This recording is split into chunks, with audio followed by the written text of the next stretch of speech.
Mesdames et messieurs, chers abonnés, je viens aujourd'hui répondre aux propos tenus récemment par un certain pasteur, un homme qui, rappelons-le, n'est pas n'importe qui dans l'actualité judiciaire. Recherché au Canada, poursuivi aux États-Unis, cité dans des documentaires pour viol et torture sur ses propres fidèles. Et c'est cet homme-là qui se permet aujourd'hui d'insulter et d'humilier tous ceux qui légitimement veulent savoir la vérité sur la mort mystérieuse de Madame Blanche Tonassi. Alors, procédons point par point pour que chacun comprenne qui est ce monsieur. Je vous laisse suivre ses propos. On revient plus tard. Que je regarde même toute cette agitation qu'il y a dans les réseaux sociaux avec cette affaire de notre frère, le pasteur Marcelo, qui s'est passé. J'ai vu aussi des gens qui sont là dans les réseaux sociaux, qui veulent détruire la foi de certaines personnes. Vous trouvez tous ces méchants, toutes ces personnes qui n'aiment pas l'église, qui n'aiment pas les pasteurs, et vous trouvez qu'ils sont là, ils s'acharnent. Si vous voulez la justice, c'est que ce n'est pas la justice que ces gens-là cherchent, c'est de l'acharnement. Il y a une différence entre vouloir la justice et de l'acharnement. Parce que quand tu veux la justice, tu cherches la justice. Mais quand tu veux l'acharnement, tu commences à tirer sur tout le monde et à insulter tout le monde. Et ça, ce n'est pas du tout correct. Il y a certaines personnes, quand vous le regardez parler, vous trouvez des femmes qui sont laides là et qui sont en train de parler, vous sentez de la méchanceté. Vous savez, il y a des gens, quand ils se lèvent le matin, ils sentent déjà eux-mêmes qu'ils ont déjà échoué la vie. Alors ils deviennent aigris et crispés. Ah, ils sont là, les pasteurs là, et ils font ceci, et ainsi de suite. Mais écoutez, ils appellent les enfants de Dieu les moutons qui sont dans les églises. Les moutons de qui? Il ne faut impressionner personne. Ce n'est pas parce que tu as allumé ta caméra que toi tu vas déstabiliser la foi d'un enfant de Dieu, ou je vais abandonner de suivre Dieu à cause de toi parce que tu as abandonné la caméra. Et la plupart des gens, ce sont des gens qui ont déjà échoué la vie. Il y en a qui en ont fait leur métier. Donc tous les jours, ils ont la caméra et ils sont en train d'insulter, ils sont en train de parler. Et quand vous regardez ces gens, ce sont des gens qui ont déjà échoué la vie. Ils sont troublés. Alors quand ils te voient le matin, toi tu parles, tu es bien. Les pasteurs là, ce sont des voleurs. Toi tu connais où on a commencé avec Dieu. Si aujourd'hui on se retrouve millionnaire, on est ceci, mais tu connais où on a commencé avec Dieu. Ce n'est pas parce qu'on est pasteur qu'on est voleur. Alors quand tu connais ton sauveur, tu ne te laisses pas perturber par tous ces voyous d'internet, à toutes ces personnes là qui disent du n'importe quoi. Merci beaucoup. Vous-même vous avez suivi. Mais avant de continuer, je vous laisse suivre encore cette vidéo. On revient encore plus tard.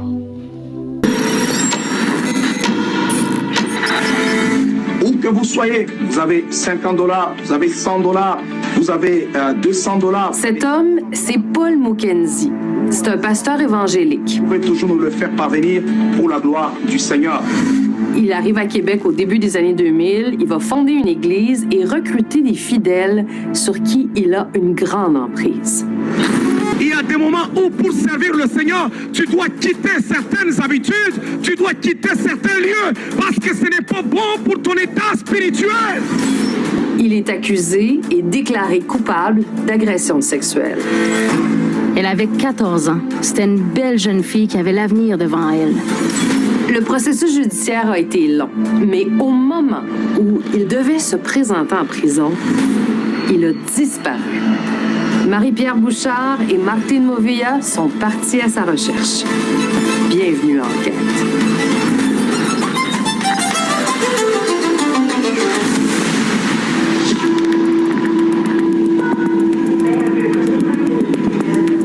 « 18 août 2021. Un homme arrive à l'aéroport de Toronto. Il semble pressé de s'enregistrer. C'est parce qu'il doit partir au plus vite. Cette femme, que nous appellerons Josée, nous raconte l'enfer que sa belle-fille a vécu. Une ordonnance de non-publication nous empêche de l'identifier. Ça m'a fait mal en tant que femme. Je peux pas imaginer que quelqu'un puisse faire ça à une autre personne. Dès son adolescence, la belle-fille de Josée se retrouve entre les griffes d'un pasteur. Menaces, violences, manipulations. Pendant des années, il abuse d'elle sexuellement et psychologiquement. Elle avait 14 ans. C'était une belle jeune fille qui avait l'avenir devant elle. Elle voulait étudier. Il l'a empêchée de vivre. Il l'a empêchée d'avancer dans la vie. Quand enfin elle arrive à se libérer de l'emprise de son agresseur, c'est José qui la ramasse à la petite cuillère. Quand elle a appelé, ça faisait des années qu'elle n'avait pas donné de nouvelles. Elle a pris l'autobus et quand elle est arrivée, elle a tout de suite sauté dans mes bras. Elle m'a dit « Merci d'être venue me chercher. Merci d'être là. » Elle a dit « Je sais plus quoi faire. J'ai peur, puis je veux pas mourir. » À l'aéroport de Toronto, l'homme vient de s'enregistrer. Il s'approche du contrôle de sécurité, probablement plus nerveux que les autres passagers. Il a sûrement peur de se faire démasquer. Pour José, c'est un choc de revoir sa belle-fille. On savait qu'elle restait avec un pasteur. Pour elle, c'était son oncle. Elle l'adorait. Il restait dans la même maison et il l'a approché tranquillement en lui disant « Je vais aller te voir durant la nuit, mais dis-le pas à personne. » Dieu est en nous. Il y a des moments... Son agresseur, c'est lui, Paul Mukendi, celui qui s'est autoproclamé l'apôtre de Québec. Condamné à 8 ans de prison pour abus physiques et sexuels sur une mineure, il s'enfuit du Canada. Voici une histoire digne d'un film. All passengers should now be on board at departure room. C'est une surprise. Jean-Hubert Férouzi Mbayou côtoie le pasteur dès son arrivée à Québec au début des années 2000. Je me sens que je suis le pasteur le plus heureux du monde. On lui a fait un anniversaire et voilà comment l'église a commencé. C'était comme l'embryon. Nous allons tous lever nos mains et prononcer une parole à leur faveur. C'est la naissance du centre évangélique Parole de vie dans la ville de Québec. Il y avait aussi des blancs.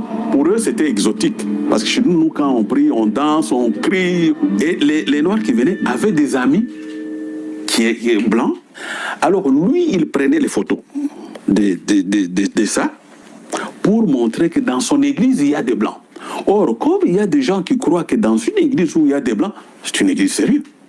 On n'a jamais assez prié. On n'a pas assez jeûné. Mukendi obtient éventuellement sa citoyenneté canadienne. Il recrute de plus en plus de fidèles et son projet prend de l'ampleur. En 2012, il déménage son église dans cet immeuble du quartier Vanier à Québec. Bonjour, très chers téléspectateurs. Émission de télé. Mais pasteur, comment arrivez-vous pour chaque jeudi, chaque dimanche? Que le Seigneur vous garde et qu'il vous bénisse. Pasteur invité. Conférence internationale. Méga conférence. À ne pas mentir. Laisse-moi te dire une chose. Si tu attends des grandes choses, Paul Mukendi vise même l'achat du Colisée Pepsi pour son projet de méga église.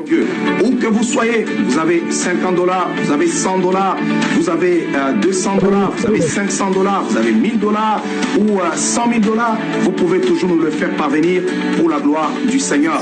Le pasteur a beaucoup d'emprise sur son entourage. Il peut compter sur des fidèles dévoués. Mukendi, c'est quelqu'un qui manipule les gens pour arriver à ses fins. Il utilise les femmes. Il est prêt à mentir pour avoir raison. Il ment comme il respire. José finit par convaincre sa belle-fille de porter plainte.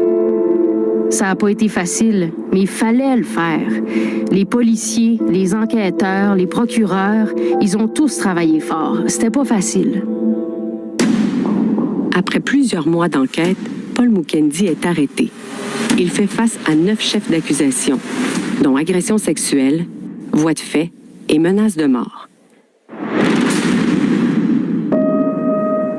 Le procès commence avec le témoignage de la belle-fille de José. Vers 14 ans et demi, il me disait que j'étais en train de me développer, que je devenais une femme. Et un jour, il est entré dans ma chambre. Je dormais sur mon lit et il m'a demandé de m'étendre sur le tapis. Il a posé sa main sur mon ventre et il m'a dit qu'il allait prier pour moi pour faire en sorte que quand j'aurai mes règles, j'aurai pas mal. Il a mis sa main sur ma bouche et sur mon nez en même temps. J'avais l'impression d'étouffer. il m'a pénétré. Après, il s'est levé, il a juste remonté ses pantalons, il a repris sa Bible et il est parti. Le lendemain, il m'a dit que ce qui s'était passé, c'était entre lui, moi et Dieu. Son témoignage la force à replonger dans des souvenirs difficiles. Il me disait que j'allais brûler en enfer si j'en parlais. Je pouvais pas refuser. Surtout que ma mère m'avait donné en offrande à M. Mukendi. Donc, quand il est déménagé, je vivais presque en permanence chez lui. Je m'occupais de son fils. Je faisais la cuisine, le ménage. Il disait que je lui appartenais. Dans le cadre du procès, d'autres jeunes femmes racontent à la cour ce qu'elles ont vécu avec le pasteur quand elles étaient mineures. Parmi elles, cette ancienne fidèle du centre évangélique Parole de vie. Je pense que c'est plus qu'un prédateur, c'est un pervers narcissique, un crosseur.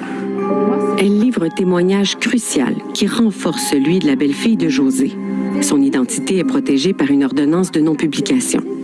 C'est quelqu'un, tu sais, il sourit beaucoup. Fait que, tu sais, il a cette facilité-là de t'approcher avec son regard, tu sais, quand il te parle, c'est profond. Il analyse les gens. Il est capable d'avoir une relation profonde avec chaque personne. Lui, il vient devant toi comme un père, puis il t'apporte des bénédictions. Je pense qu'on se sent redevable. Amélia a 15 ans quand elle rencontre Paul Mukendi. Lui en a 26. Des mois plus tard, alors qu'elle est encore mineure, elle travaillera pour lui à l'église. Ils auront une liaison. Il est plus vieux que moi. Tu sais, j'étais une jeune fille non plus. Tu sais, c'est une relation, oui, mais il faut que ce soit caché. Le secret, ça doit rester entre lui, moi et Dieu.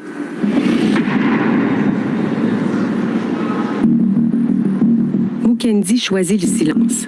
Il ne témoigne pas à son procès. Le jury le déclare coupable et il est envoyé en prison sur le champ. Ses fidèles sont sous le choc. Rapidement, le pasteur se tourne vers la cour d'appel.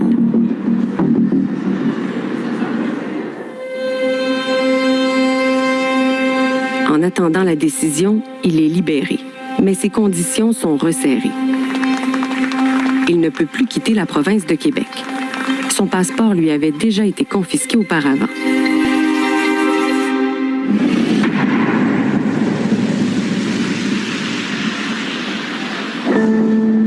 Deux ans plus tard, son appel est rejeté. Le verdict de culpabilité est donc maintenu. Paul Mukendi doit purger sa peine de 8 ans de prison. On lui donne la semaine pour se rendre. Et c'est parce que je respecte la justice. Le lendemain de la décision, le pasteur organise un point de presse. Comme tout bon citoyen, je veux me présenter vendredi, 15h, au centre de détention. Quand il a fait le point de presse, c'était une stratégie de diversion. Paul Mukendi savait déjà qu'il n'allait pas se rendre. Tout était planifié. Cette source nous a demandé de protéger son identité parce qu'elle craint les conséquences de dévoiler tout ce qu'elle sait. Il a fait des appels en Afrique. Il a choisi des gens pour l'aider. Il leur a dit ce qu'il devait faire et comment le faire. Le pasteur implique une dizaine de ses fidèles dans son projet d'évasion. Il y a des gens qui ont arrangé ses habits et qui ont préparé des valises. Il y avait beaucoup de va-et-vient. Dans les heures qui suivent ce point de presse où le pasteur dit qu'il va se rendre comme tout bon citoyen, un convoi de véhicules quitte la ville de Québec. À bord, le pasteur Mukendi et certains de ses complices. Direction, aéroport de Toronto. Ils ont utilisé plusieurs voitures. Les bagages n'étaient pas dans la même voiture que Paul Mukendi. Et je crois que dans ces bagages-là, il y avait de l'argent. À l'aéroport de Toronto, l'homme vient de passer la sécurité. Mais il est sans doute quand même nerveux quand il avance vers l'embarquement. Si on le reconnaît, il ne pourra pas prendre l'avion. Ils lui ont rasé les cheveux pour qu'il soit un peu différent. Le but, c'était qu'on puisse pas le reconnaître. Il a pris l'avion en première classe avec une fille pour faire semblant de voyager en couple. Un coup de théâtre dans l'affaire Paul Mukendi. À quelques heures du moment où il devait comparaître au pénitencier, le pasteur a été porté disparu. Une publication apparaît sur la page Facebook du pasteur pour signaler sa disparition. La conjointe de Paul Mukendi a fait appel au service de police pour lui mentionner que son conjoint était porté disparu, qui était plus à la maison. La police de Québec se souvient bien de cette journée-là. L'équipe s'est déployée et a fait les démarches nécessaires pour retrouver Paul Mukendi. Mukendi n'est pas disparu. Il est déjà bien loin du Canada. En fait, à l'aéroport de Toronto, l'homme qui a traversé la porte d'embarquement, c'est lui. Le pasteur a pris le passeport de son frère et l'agent de bord n'a jamais fait la différence.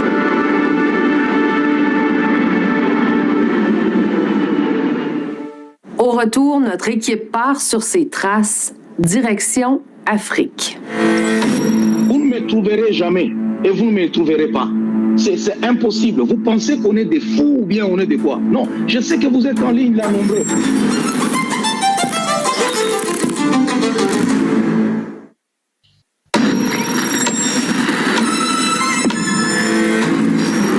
Trouver un seul homme dans le deuxième plus grand pays d'Afrique, c'est pas mal comme chercher une aiguille dans une botte de foin. Suivez bien notre équipe. Partagez. Dieu est fidèle. Si tu es en ligne et que tu es catholique, quitte l'église catholique. C'est une église satanique. La paix, c'est ce que le Saint-Esprit a mis dans mon cœur. Depuis que Paul Mukendi s'est évadé, il multiplie les vidéos sur les réseaux sociaux. On le voit souvent prêcher dans une église et sur une terrasse. Il défie même les autorités canadiennes. Je ne suis pas un fugitif parce que je suis là, je m'affiche, je m'assume et je parle. Vous ne me trouverez jamais et vous ne me trouverez pas. Moi, Paul Mukendi, vous ne m'aurez pas. Merci beaucoup. Vous avez regardé toutes les vidéos. Quand même, vous connaissez déjà qui est ce monsieur. Alors, maintenant, je m'adresse à messieurs les pasteurs. Messieurs les pasteurs, vous dites qu'il y a des gens qui veulent détruire la foi de certaines personnes. Messieurs les pasteurs, je vous dis ceci. Personne ne cherche à détruire la foi de quiconque. La Bible elle-même dit, vous connaîtrez la vérité et la vérité vous en franchira. Jean chapitre 8, verset 32. Chercher la vérité, ce n'est pas détruire la foi, c'est au contraire la purifier, car une foi bâtie sur les mensonges n'est pas une foi, mais une illusion. Messieurs les pasteurs, vous dites encore que ceux qui parlent veulent l'acharnement, pas la justice. Non, messieurs les pasteurs, la justice commence par les questions.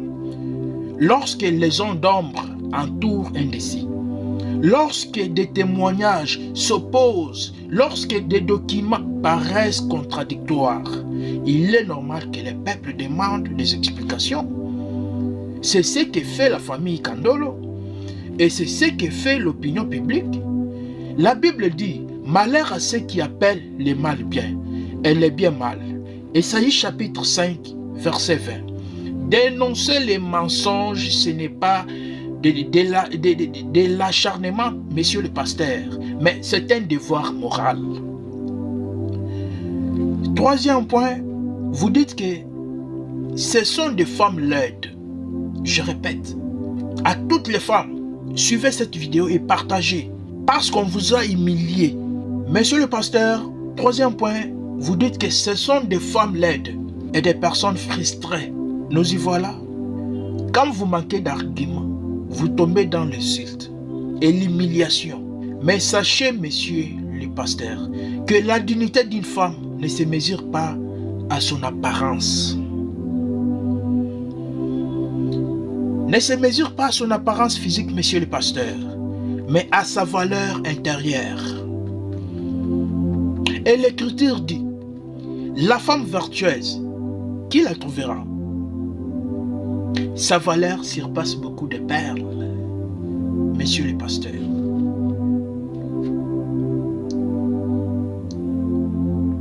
Lisez Proverbes chapitre 31, verset 10. En traitant les femmes de l'aide, vous insultez non seulement des citoyennes, mais aussi des filles de Dieu. Où est donc l'amour du prochain que vous prêchez, Monsieur le pasteur. Quatrième point, vous dites que ceux qui parlent ont échoué leur vie. Mais non, monsieur le pasteur. Ceux qui parlent n'ont pas échoué leur vie. Au contraire, ils exercent un droit fondamental garanti par notre Constitution, la liberté d'expression, messieurs les pasteurs. Et si vous voulez parler d'échec, permettez que je retourne les miroirs vers vous. Est-ce réussir sa vie que de fuir le Canada pour échapper à la justice? Est-ce réussir sa vie que d'être cité dans des documentaires internationaux comme un prédateur sexuel et un tortionnaire? Est-ce réussir sa vie que de vivre en cavale recherché par l'Interpol? Car il n'y a rien de caché qui doivent être découverts, messieurs les pasteurs. Lisez Luc chapitre 8, verset 17. Cinquième point, vous dites que ce ne sont que des voyous d'Internet. Voyous d'Internet, dites-vous? Mais non, messieurs les pasteurs, ce sont des journalistes, des analystes, des citoyens. C'est grâce à ces voyous d'Internet que le monde a découvert vos propres scandales, messieurs les pasteurs. C'est grâce à eux que des victimes ont eu le courage de témoigner.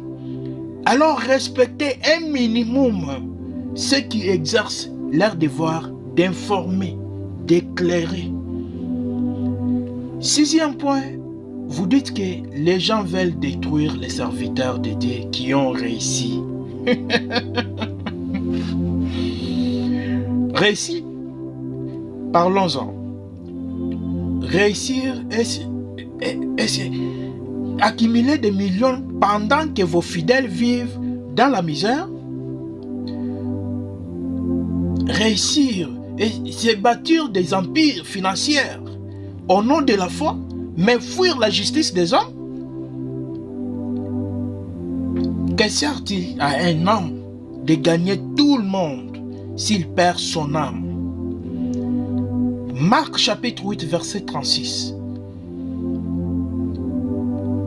Le septième point, messieurs les pasteurs, vous dites que votre témoignage sur une fidèle que vous accusez d'ingratitude. Encore une fois, vous retournez la faute sur vos victimes. C'est exactement le même schéma que décrivent les femmes qui vous accusent. Manipulation, culpabilisation, chantage spirituel. Vous appelez cela ingratitude. Mais les tribunaux appellent cela abysme, messieurs les pasteurs. Maintenant, j'aimerais te poser une question. Messieurs les pasteurs, au lieu de nous insulter, au lieu d'insulter toutes les femmes comme elles sont laides, répondez clairement à cette simple question. Pourquoi avez-vous fui le Canada, messieurs les pasteurs? Pourquoi vous avez fui le Canada? Pourquoi êtes-vous recherché aux États-Unis et en Europe? Pourquoi des documentaires internationaux parlent-ils de vous comme d'un pasteur mafieux? Peut-être que votre solidarité avec le pasteur Marcelo s'explique par un vieux proverbe. Dis-moi qui tu fréquentes, je te dirai qui tu es. Les oiseaux du même plumage volent ensemble, messieurs les pasteurs. Et c'est ici que la vérité devient encore plus accablante. Car pendant que des innocents meurent, sous prétexte d'opérations médicales, pendant que des familles pleurent, certains hommes qui se disent hommes de Dieu osent encore monter sur les chairs pour justifier l'injustifiable. Mais souvenons-nous, la Bible dit dans Isaïe chapitre 5, verset 20, « Malheur à ceux qui appellent le mal bien et le bien mal, qui changent les ténèbres en lumière et la lumière en ténèbres. » Messieurs les pasteurs, ceux qui continuent de défendre Marcelo Tounassi, malgré toutes ces évidences, se rendent complices de ces actes. Car défendre les mensonges, c'est s'opposer à la vérité. Et la parole de Dieu nous rappelle dans Jean chapitre 8, verset 4, que vous avez pour père le diable et vous voulez accomplir les désirs de votre père. Il a été meurtrier dès le commencement et il ne se tient pas dans la vérité parce qu'il n'y a pas de vérité en lui. Oui, ceux qui s'élèvent pour couvrir de tels scandales, ceux qui insultent et menacent au lieu de se repentir, doivent savoir qu'ils ne défendent pas Dieu, mais qu'ils deviennent les instruments du diable. Et vous, peuple de Dieu, je vous le dis avec fermeté, ne vous laissez pas séduire. La Bible nous avertit clairement dans Matthieu chapitre 7, verset 5. Gardez-vous des faux prophètes. Ils viennent à vous en vêtements de brebis, mais au-dedans, ce sont des loups ravisseurs. Comment peut-on se lever chaque dimanche pour prêcher la sainteté, pour parler de pureté et en coulisses vivre dans l'impurité la plus totale? Comment peut-on se tenir devant le peuple de Dieu, la Bible à la main, et en même temps être condamné pour des actes qui déshonorent Dieu et blessent les plus fragiles? La Bible dit dans Matthieu chapitre 7 verset 15, gardez-vous des faux prophètes. Je répète ces passages. Gardez-vous des faux prophètes. Ils viennent à vous en vêtements de brebis, mais au-dedans ce sont des loups ravisseurs. N'est-ce pas ce que nous voyons aujourd'hui? Des hommes qui portent le costume de pasteurs, qui citent des versets mais qui sont en réalité des loups, qui dévorent les troupeaux. Et je m'adresse à vous qui continuez encore à défendre ces pasteurs. Quelle honte, quelle tristesse. Vous êtes en train de justifier ce que Dieu condamne fermement. Les prophètes Esaïe disaient « Malheur à ceux qui appellent les mal bien et les bien mal ». Esaïe chapitre 5 verset 20. Vous ne pouvez pas défendre l'indéfendable. Vous ne pouvez pas couvrir la honte par des justifications charnelles. La parole de Dieu est claire, car il est temps que le jugement commence par la maison de Dieu. 1 Pierre chapitre 4 verset 17. Messieurs les pasteurs, au lieu de se repentir publiquement, au lieu de demander pardon à Dieu et au peuple qui l'a trompé, a préféré s'endurcir et entraîner encore certains dans son égarement. Mais la Bible dit, c'est lui qui, étant souvent repris, raidit son cou, sera brisé subitement et sans remède. Proverbe chapitre 29 verset 1. Voilà la fin de tous ceux qui refusent de se repentir. Et vous, peuple de Dieu, ouvrez les yeux. Ne vous laissez plus séduire par ces pasteurs qui construisent des empires sur vos souffrances. Jésus-Christ n'a pas versé son sang pour que des hommes s'autoproclament Dieu sur terre. Jésus est le seul chemin, la vérité et la vie.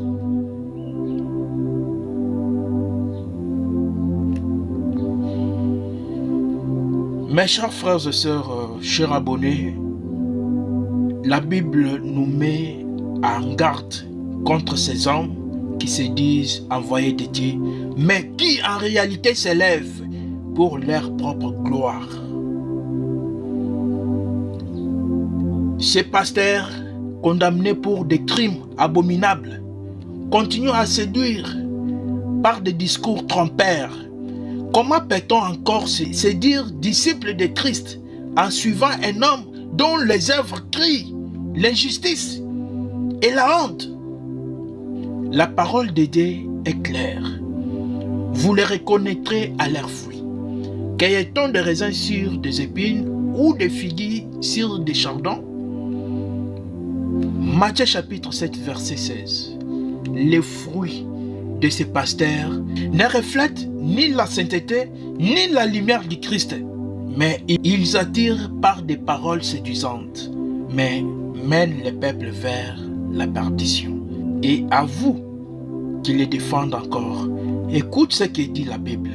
Malheur à... Je répète ces passages bibliques. Malheur à ceux qui appellent les mal bien et les bien mal, qui changent les ténèbres en lumière et la lumière en ténèbres. Ésaïe chapitre 5 verset 20. Ouvre ta Bible. Ésaïe chapitre 5 verset 20. Défendre de telles abominations, c'est rendre complice du mensonge et du péché.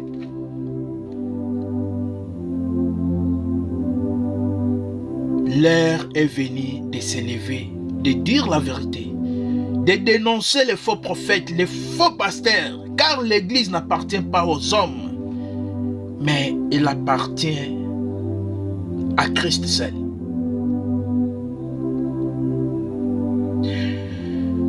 Chers frères et sœurs, mesdames et messieurs, chers abonnés, souvenez-vous, le diable ne se présente jamais avec des cornes, mais il se cache souvent sous des habits religieux, séduisant les foules avec de belles paroles. Restons vigilants et accrochons-nous à la seule vérité, la parole de Dieu. Comme dit Galates chapitre 1 verset 8, quand un ange du ciel annoncerait un autre évangile que celui que nous vous avons prêché, qu'il soit anathème. Ne vous laisse pas séduire. Le salut ne vient ni de Marcelo, ni de ses pasteurs, ni d'aucun pasteur, mais le salut vient de Jésus-Christ, seul, le Fils du Dieu vivant.